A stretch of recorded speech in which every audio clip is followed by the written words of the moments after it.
बिहार विधानसभा चुनाव में महागठबंधन को एनडीए से करारी हार का सामना करना पड़ा है।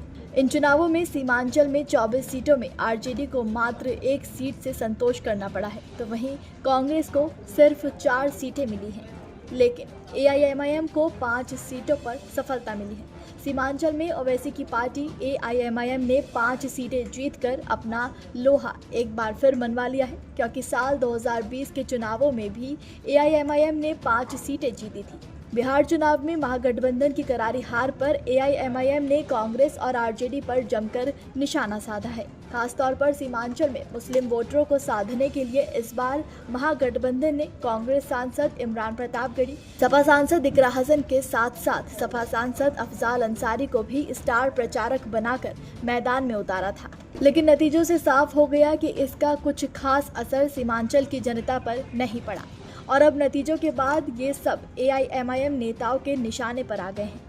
एआईएमआईएम के प्रदेश अध्यक्ष अख्तरुल ईमान ने एक तंज भरा पोस्ट किया, जिसमें उन्होंने इमरान प्रतापगढ़ी, इकरा हसन और अफजाल अंसारी की तस्वीरें पोस्ट की और लिखा, कौम को गुमराह करने वालों का अल्लाह ने किया मुंह काला। अपने अपने सियासी मसीहों आकाओं से बिहार के मुसलमानों को गुमराह करने का ठेका इन्हीं को मिला था।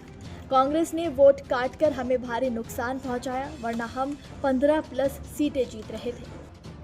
सिर्फ इतना ही नहीं, डेमोक्रेटिक प्रोग्रेसिव आज़ाद पार्टी के प्रवक्ता सलमान नियाजी ने भी इमरान प्रतापगढ़ी को प्रचार के लिए नाकामयाब बताया। आप एक ऐसे शायर को कैंपेन का स्टार बनाएंगे और हेलीकॉप्टर पे नचवाएंगे और वो शायरी करके आपको लगेगा कि वो वोट दिलवाएगा। इमरान प्रतापगढ़ी, उसका बैकग्राउंड क्या है? वो कुछ भी नहीं था, उसको हमने कांग्रेस में लाया। और गुलाम नबी आज़ाद साहब जैसे व्यक्ति को, लीडर को, सलमान खुर्शीद जैसे लीडर को आप साइडलाइन करके उस शायर को आप प्रमोट कर रहे हैं, उसको राज्यसभा भेज रहे हैं, उसको माइनॉरिटी का चेयरमैन बना रहे हैं।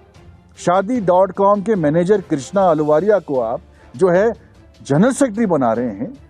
बुद्धि आपकी काम नहीं कर रही, क्या कर रहे हैं आप कैसे प्रधानमंत्री बनेंगे? जो आज बिहार के मुसलमानों ने डिसीजन लिया, एमआईएम को सपोर्ट किया, 6 सीटें आई, कांग्रेस की 1 सीट आई है, मुझे लगता है वो भी नहीं होगी, और एमआईएम की जो है 6 सीटें आई, तो मुसलमान जो है वो दरी बिछाने का काम नहीं करेगा। अब मुसलमान जाग गया है हिंदुस्तान का। कांग्रेस ने इस्तेमाल किया, बाकी जमातों ने सेकुलरिज्म के नाम पे मुसलमानों को इस्तेमाल किया और वोट बटोरने का काम किया। इसके अलावा वारिस पठान ने भी इस हार के लिए आरजेडी के अहंकार को जिम्मेदार बताया है। वारिस पठान ने कहा कि शुरुआत में हम उनके पास गए थे और साथ मिलकर चुनाव लड़ने की पेशकश की थी, लेकिन वो बहुत घमंडी थे। वारिस पठान ने कहा कि अल्पसंख्यक वोटों के बंटवारे के लिए आरजेडी और कांग्रेस खुद जिम्मेदार हैं। उन्होंने दोहराया कि हमने महागठबंधन से सिर्फ 6 सीटें मांगकर साथ आने का मौका दिया था, लेकिन उन्होंने इनकार कर दिया। बता दें कि सीमांचल की 24 सीटों में एआईएमआईएम को 5, कांग्रेस को 4 और आरजेडी को सिर्फ 1 सीट मिली है। चुनाव परिणामों ने साफ कर दिया है कि सीमांचल में आरजेडी और महागठबंधन को जनता ने इस बार भी जोरदार झटका दिया है। एआईएमआईएम ने अमौर, बायसी, जोकीहाट, बहादुरगंज और कोचा धामन सीट पर बड़े मतों से जीत दर्ज की है, तो वहीं कांग्रेस ने फारबिसगंज, अररिया, किशनगंज और मनिहारी सीट पर जीत हासिल की है, लेकिन फिर भी वो ओवैसी की पार्टी से पिछड़ गए। नमस्कार, मैं हूं मानक गुप्ता। अगर आपको हमारा ये वीडियो पसंद आया हो तो इसे लाइक और शेयर जरूर करें, और हाँ, हमें सब्सक्राइब और फॉलो करना ना भूलें, ताकि आप देश और दुनिया की कोई खबर मिस ना करें। तो जुड़े रहिए हमारे साथ और देखते रहिए News 24।